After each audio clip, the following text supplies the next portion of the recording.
बहुत बहुत स्वागत करता हूं आप सभी के अपने चैनल टेक स्टडी एंटरटेनमेंट में। जितने भी स्टूडेंट हैं जो एलएनएम के थ्रू अब की बार बिहार एंट्रेंस एग्जाम देने वाले हैं तो आप इस वीडियो को जरूर देखिएगा। यह वीडियो आपके लिए मोस्ट इंपोर्टेंट वीडियो है। इसके पहले मैंने हिंदी क्लास की 9 वीडियो अपलोड कर दिया है, अगर आपने नहीं देखा है तो उस वीडियो को देख लीजिएगा। इसके पहले मैंने आपका सारा सिलेबस भी कवर करा दिया है, उसका लिंक भी आपको वीडियो के डिस्क्रिप्शन में मिल जाएगा, आप वहाँ से देख सकते हैं। आज हम लोग इस वीडियो में हिंदी ग्रामर से संबंधित प्रश्न करेंगे, 50 प्रश्न जो आपके लिए इंपॉर्टेंट है, तो आप वीडियो को लास्ट तक जरूर बने रहिएगा। फ्रेंड्स, कुछ लोगों का यहाँ पे कमेंट आ रहा है कि सर डिप्ली में पढ़ाइए, तो देखिए यहाँ पे अब आपके पास टाइम जो है बिल्कुल नहीं है, तो डिप्ली में जो है आप यहाँ पे पढ़ नहीं सकते हैं अभी। अगर डिप्ली में आपको पढ़ना है तो मैंने सारा सिलेबस आपका डिप्ली में ही करा दिया है, उसका लिंक भी आपको वीडियो के डिस्क्रिप्शन में मिलेगा और उसका एक प्लेलिस्ट मैंने बना दिया है, आप वहाँ से जाकर डिप्ली पढ़ सकते हैं अगर आपको वहाँ पे पढ़ना है तो। बहुत टाइम कम बचा हुआ है, 10 दिन का समय हुआ, 10 दिन से कम भी बचा हुआ है, तो इसलिए यहाँ पे जितनी क्वेश्चन करेंगे उतना जो है अच्छा होगा। तो आइए शुरू करते हैं आज की क्लास। तो आज का पहला क्वेश्चन है, देख पाएंगे कि समास का शाब्दिक अर्थ क्या होता है। मैंने आपको समास जो है बहुत अच्छे से पढ़ा दिया है ट्रिक के साथ, आपने नहीं देखा है तो उस वीडियो को जरूर देख लीजिएगा, समास और संधि की। आप उसके बाद 2 सेकंड में जो है आप इसका आंसर दे पाएंगे। तो इसका राइट आंसर हो जाएगा ऑप्शन नंबर घ यानी कि संक्षेप। समास का शाब्दिक अर्थ जो होता है संक्षेप होता है, ठीक है। चलिए आगे चलते हैं। और संधि का क्या होता है, विच्छेद होता है, ठीक है। तो आगे चलते हैं अगले प्रश्न को। तो अगला प्रश्न देखेंगे कि संख्यावाचक विशेषण कितने प्रकार के होते हैं। ऑप्शन है 4, 3, 2 या 5। तो संख्यावाचक विशेषण जो कितने प्रकार के होते हैं, तो इसका राइट आंसर क्या हो जाएगा, ऑप्शन नंबर सी हो जाएगा, यानी कि 2 प्रकार के। संख्यावाचक विशेषण कितने प्रकार के होते हैं, 2 प्रकार के होते हैं। अगला प्रश्न यहाँ पे देखेंगे कि वाक्यों में से कौन सा मिश्र वाक्य है, ठीक है। इसमें से आपको चूज करना है कि कौन सा वाक्य जो है मिश्र वाक्य है। थोड़ा सा मैं और यहाँ पे छोटा कर देता हूँ ताकि आप आसानी से पढ़ पाएं। वह कौन सा मनुष्य है जिसने महाप्रतापी राजा भोज का नाम ना सुना हो। अगला है कि सभी ने महाप्रतापी राजा भोज का नाम सुना है। अगला है कि महाप्रतापी राजा भोज का नाम किसने नहीं सुना है। इसमें से आपको बताना है कि मिश्र वाक्य कौन है। तो देखिए इसका आंसर जो हो जाएगा ऑप्शन नंबर ए हो जाएगा, यानी कि वह कौन सा मनुष्य है जिसने महाप्रतापी राजा भोज का नाम ना सुना हो। अगले प्रश्न को चलते, अगला है कि बांसों उछलना मुहावरे का सही अर्थ क्या होता है। देखिए बांसों पर उछलना मुहावरे का सही अर्थ क्या होता है, आपके सामने ऑप्शन है, नीचे से ऊपर चढ़ना, पागल होना, बहुत खुशी होना, उछल कूद करना। तो इसका आंसर क्या होगा, देखिए बांसों उछलना मुहावरे का सही अर्थ हो जाएगा यहाँ पे बहुत खुशी होना, ठीक है। जब बहुत आप खुशी होते हैं तो बांसों पे उछलना शुरू कर देते हैं। चलिए अगला है, यहाँ पे देखेंगे कि आगे नाथ न पीछे पगाह का कहावत का सही अर्थ क्या है। बहुत ही यह प्राचीन कहावत है, बहुत दिनों से आप सुनते आए होंगे, घर परिवार हर जगह आपको सुनने को मिलेगा। तो इसका आंसर क्या हो जाएगा, किसी तरह की जिम्मेवारी ना होगा, यानी आगे नाथ ना पीछे पगाह, यानी कि किसी तरह की जिम्मेवारी नहीं होना, ठीक है। चलिए आगे चलते हैं अगले प्रश्न को। अगला है कि वास्तविक मूल्य से अधिक लिया जाने वाला शुल्क के लिए सही शब्द क्या है। अगर कोई वास्तविक वस्तु मूल्य है, मान लीजिए 100 रुपये फिक्स है, अगर उससे अधिक लिया जाए तो उस शब्द को क्या कहा जाएगा। तो इसका आंसर हो जाएगा अधिशुल्क, ठीक है। उससे अधिक लेने वाले को अधिशुल्क कहते हैं, सही शब्द है। अगला है यहाँ पे कि प्राण और अक्षत, इन दोनों शब्दों को किस वचन के अंतर्गत रखेंगे, ठीक है। प्राण और अक्षत है, इस दोनों को आप किस वचन में रखेंगे। तो इसका आंसर हो जाएगा ऑप्शन नंबर बी, यानी कि बहुवचन में। प्राण और अक्षत जो है बहुवचन है। अगला प्रश्न है, यहाँ पे देख पाएंगे 8 नंबर है कि निषिद्ध का संधि विच्छेद क्या होगा। आपके सामने 4 ऑप्शन दिया हुआ है, आपको चारों ऑप्शन में से एक आंसर को सही करना है और वीडियो के लास्ट में कमेंट करके बताना है कि आपने कितने क्वेश्चन को सही किया। तो इसका आंसर जो हो जाएगा ऑप्शन नंबर ख हो जाएगा, यानी कि निधन सिद्ध, यानी कि निषिद्ध का संधि विच्छेद क्या होता है, निधन सिद्ध होता है। और आपको कमेंट करके बताना है कि निषिद्ध जो है कौन सी संधि है। चलिए आगे चलते हैं अगले प्रश्न को कि रचना के आधार पर शब्दों को कितने भागों में बांटा गया है। तो देखिए रचना के आधार पर शब्दों को 3 भागों में बांटा गया है। तो इसका आंसर क्या हो जाएगा, ऑप्शन नंबर घ हो जाएगा, ठीक है। क्या हो जाएगा, ऑप्शन नंबर घ, यानी कि रचना के आधार पर शब्दों को 3 भागों में बांटा गया है। अगला प्रश्न यहाँ पे है कि कालीन जो है किस भाषा का शब्द है। तो कालीन के बारे में मैं आपको पढ़ा चुका हूँ, तो यह जो है अरबी भाषा है। कौन सी भाषा है, कालीन जो है यहाँ पे अरबी भाषा हो जाएगी आपकी। अगला प्रश्न यहाँ पे कि लुटेरा में प्रत्यय बताइए। यह क्वेश्चन आपका रिपीट हुआ है, मैंने आपको उस समय ही बताया था कि प्रत्यय जो होता है किसी शब्द के बाद में लगता है, और यहाँ पे बात करें उपसर्ग की तो वह किसी शब्द के पहले लगता है, ठीक है। तो इसका राइट आंसर क्या हो जाएगा, ऑप्शन नंबर ग हो जाएगा, एरा। लुटेरा में कौन सा प्रत्यय है, एरा हो जाएगा। आगे चलते अगले प्रश्न की ओर। तो कहा जाता है कि किस प्रकार का प्रबंध है, ठीक है। कहा जा सकता है किस प्रकार का पदबंध है, विशेषण पदबंध है, क्रिया पदबंध है, सर्वनाम पदबंध है या क्रिया विशेषण पदबंध है। तो इसका आंसर क्या हो जाएगा, कहा जा सकता है, यह जो है क्रिया पदबंध है। कौन सा है, क्रिया पदबंध है। अगला प्रश्न यहाँ पर देखेंगे कि चिल्लाहट शब्द में प्रत्यय चुनिए। चिल्लाहट में अभी मैंने आपको बताया कि प्रत्यय जो है किसी शब्द के बाद में लगता है चिल्लाहट में कौन सा प्रत्यय है, तो अब यहाँ पे देखेंगे आपकी हट है, ठीक है, हट जो है यहाँ पे लगा हुआ चिल्लाहट में, ठीक है। चलिए आगे चलते हैं अगला प्रश्न को। तो अगला है कि निम्नलिखित में से कौन सा शब्द आ उपसर्ग से निर्मित नहीं है। आ उपसर्ग से निर्मित नहीं होना चाहिए, आपको वह शब्द बताना है। तो यहाँ पे देखेंगे तो आजन यह भी आ उपसर्ग से है, आमरण ये भी आ उपसर्ग से है, आगमन ये भी आ है, इसमें भी आ है, इसमें भी आ है, लेकिन आप यहाँ पे देखेंगे अवज्ञा तो यह जो है आ उपसर्ग से नहीं बना हुआ है, यानी ऑप्शन नंबर सी आपका सही हो जाएगा। अगला प्रश्न देखेंगे कि मृदुल का विलोम शब्द क्या होता है, यानी मृदुल का विलोम शब्द यानी उल्टा शब्द क्या होगा। तो इसका राइट आंसर क्या हो जाएगा, मृदुल का हो जाएगा रुक्ष हो जाएगा, ऑप्शन नंबर बी हो जाएगा। आगे चलते हैं अगले प्रश्न को। तो अगला है कि जीवन में वाक्य का महत्व है, ठीक है, अपनी विद्वता का परिचय देने के लिए, अपने भाव की अभिव्यक्ति के लिए, अन्य से अपने को अलग करने के लिए, या सभी के लिए। तो इसका आंसर क्या हो जाएगा, अपने भावों को अभिव्यक्ति के लिए। जीवन में वाक्य का महत्व जो होता है अपने भावों की अभिव्यक्ति के लिए होता है। अगला प्रश्न देखेंगे कि व्युत्पत्ति की दृष्टि से शब्दों के कितने भेद होते हैं। तो व्युत्पत्ति की दृष्टि से बात करें तो शब्द के कितने भेद होते हैं, 4 भेद होते हैं, ऑप्शन नंबर ख सही हो जाएगा।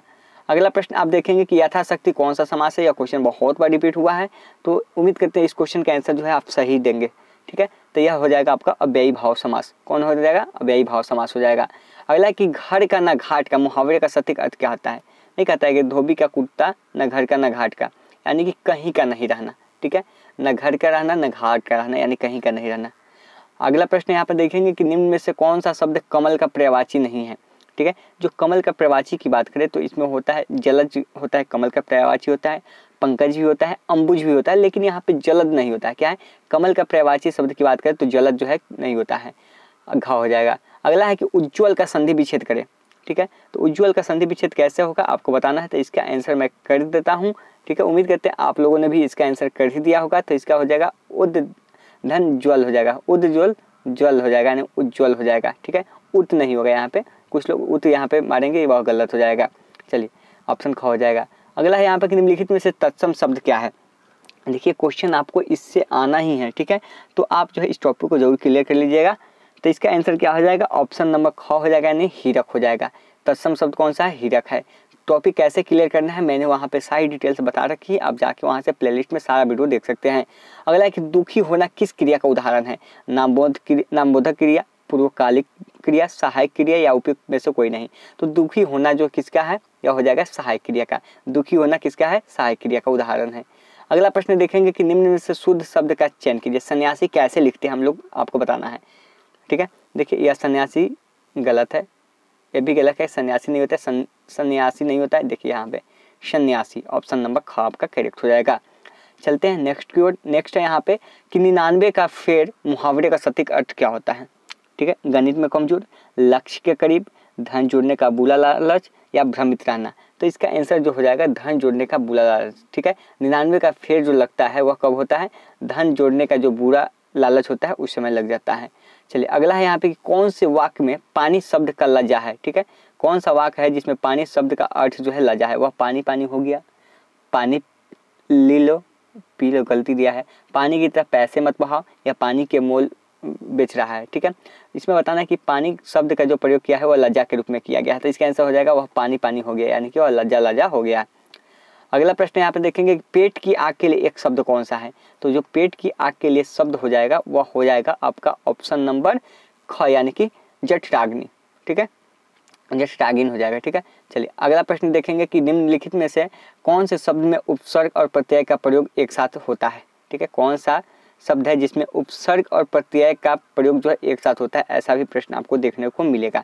यहाँ पे देखिए सम्मानित में जो है क्या है, उपसर्ग भी है और प्रत्यय का भी प्रयोग हुआ है यहाँ पे, ठीक है। चलिए चलते हैं नेक्स्ट की ओर। अगला देखेंगे यहाँ पे कि निम्नलिखित में से हरकत शब्द का अनेकार्थिक शब्द चुनना है। तो हरकत का जो अनेकार्थिक शब्द हो जाएगा वह हो जाएगा ऑप्शन नंबर ख, यानी कि गति और चेष्टा। हरकत का क्या हो जाएगा, गति और चेष्टा हो जाएगा, यहाँ पे आप देख सकते हैं।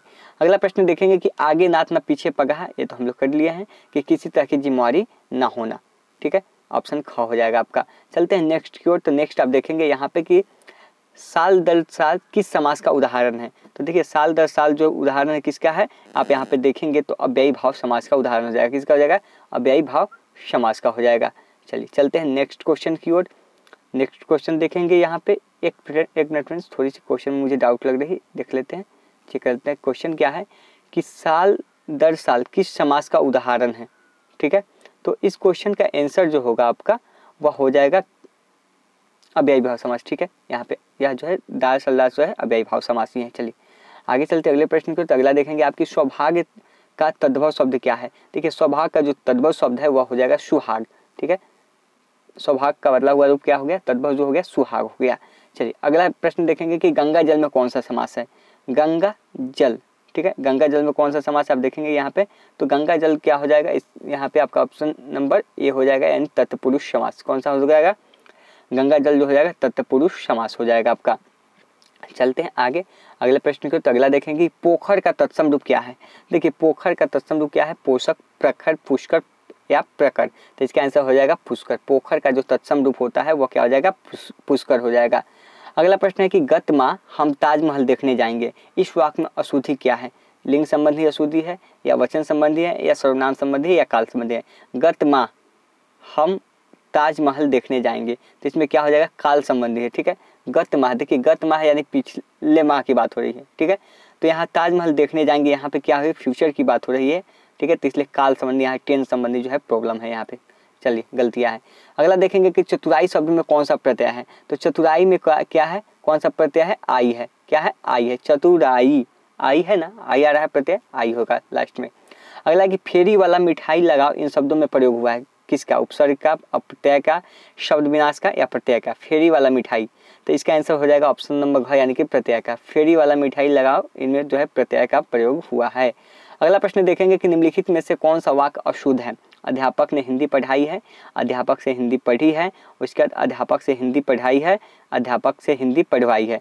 तो इसका आंसर जो हो जाएगा वह हो जाएगा अध्यापक से हिंदी पढ़ाई है।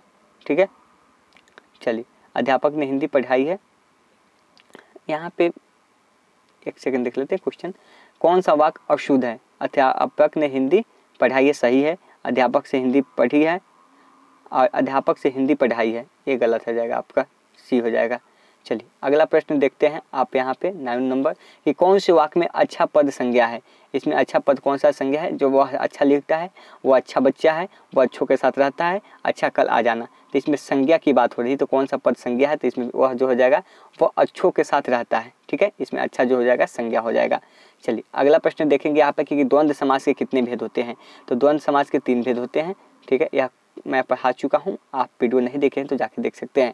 अगला कि सफेरा नामक शब्द रूप से प्रत्यय को अलग कर मूल रूप को लिखिए। ठीक है, सफेरा नामक शब्द जो है उसे प्रत्यय को आपको अलग करके लिखना है, तो क्या हो जाएगा, इसका एरा हो जाएगा। सफेरा में कौन सा प्रत्यय है, एरा है। ठीक है, चलिए क्वेश्चन कभी कभी घुमा के देखता है, प्रत्यय ही निकालना है, लेकिन यहाँ पे क्वेश्चन थोड़ा सा आपको कन्फ्यूजन किया है। अगला कि निम्नलिखित में से भाववाचक संज्ञा का उदाहरण दीजिए। तो देखिए भाववाचक संज्ञा का उदाहरण क्या हो जाएगा, एकता हो जाएगा। कौन है, एकता जो है भाववाचक संज्ञा है। ठीक है, एकता में बल होता है। अगला है कि ऋजु का विलोम शब्द क्या होगा। ऋजु है तो इसका उल्टा क्या होगा, ऋतु, वक्र, मृदु या अधा। तो देखिए ऋजु का क्या हो जाएगा, वक्र हो जाएगा। ठीक है, चलिए आगे चलते हैं अगले प्रश्न की। तो अगला प्रश्न आप यहाँ पे देखेंगे कि आंख लगना मुहावरे का सही अर्थ क्या होता है। देखिए आंख लगना मुहावरे का सही अर्थ जो होता है कि नींद आना। ठीक नहीं कहते हैं कि आंख लग गई। ठीक है, कल रात मेरी आंख लग गई थी, यानी कि नींद आ गई थी। हालांकि तपोवन में प्रयुक्त संधि का नाम क्या है। तो देखिए तपोवन में जो संधि है वह कौन सा है, विसर्ग संधि है। तपोवन में कौन सी संधि है, विसर्ग संधि है। चलिए अगला है कि कौन सा शब्द स्त्रीलिंग नहीं है। तो देखिए स्त्रीलिंग शब्द की बात करें तो यहाँ पे इमली जो है स्त्रीलिंग है, बाल्टी क्या है, स्त्रीलिंग है, चूड़ी क्या है, स्त्रीलिंग है, लेकिन पानी जो है यहाँ पे पुल्लिंग है। मैंने आपको बताया था कि मोती, घी, जी, पानी, दही हमेशा पुल्लिंग शब्द होता है। याद रखिए कौन सा, मोती, घी, जी, पानी, दही सब जो है हमेशा जो है पुल्लिंग ही होता है। अगला है कि इनमें से कौन एक संयुक्त स्वर है। तो इसका आंसर क्या हो जाएगा, ऑप्शन नंबर ग, यानी कि ओ क्या है, एक संयुक्त स्वर है। आप यहाँ पे देख पाएंगे। अगला प्रश्न है यहाँ पे कि तुम, वह और मैं पिकनिक मनाने जाएंगे, यह वाक्य इनमें से कौन सा वचन है। तो इसमें वचन की बात करें तो इसमें हो जाएगा कौन सा वचन, बहुवचन। ठीक है, बहुवचन हो जाएगा, यानी कि तुम, वह और मैं पिकनिक मनाने जाएंगे, यह हो जाएगा बहुवचन। चलिए आज का लास्ट प्रश्न यहाँ पे कि कागा तद्भव शब्द का तत्सम रूप क्या है। तो कागा तद्भव शब्द का तत्सम रूप जो है वह हो जाएगा काक हो जाएगा। ठीक है, स्टार्क हो जाएगा। तो फ्रेंड्स आज 49 ही क्वेश्चन था, तो मैंने आज आपको 49 क्वेश्चन करा दिया। आपके लिए यह मोस्ट इंपॉर्टेंट क्वेश्चन था। कैसा लगा वीडियो जरूर कमेंट करके बताइएगा, और नेक्स्ट वीडियो मैं फिर से 12 बजे अपलोड करूँगा, उसको भी आप देख लीजिएगा। धन्यवाद।